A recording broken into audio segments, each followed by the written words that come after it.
Biber zaten kekikli biber dediğimizden belli. Fesleğen, nane, çörtük her şey var içinde. Evet.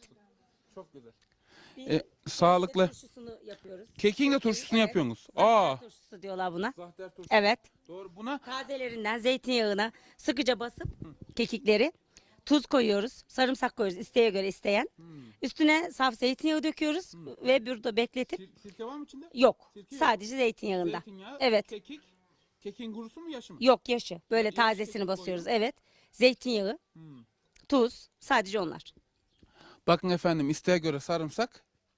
Ana maddelerde ise yaş kekik, tuz ve zeytinyağı var. Evet, zeytinyağı. Yani bu adamla ben diyorum, bu teyzelem daha demin ki şeker kızla bayağı yaşayı bağlı. Niye bu kadar yaşıyor bu şeker kızlar diye merak ediyordum ben. Adamların orada Galyalı'nın iksiri gibi formülü varmış. Baksanıza. Bunu yiyip maşallah yaşayırlar. Allah'ım daha ömür sağlık versin. Çok güzel, inşallah. çok güzel maşallah.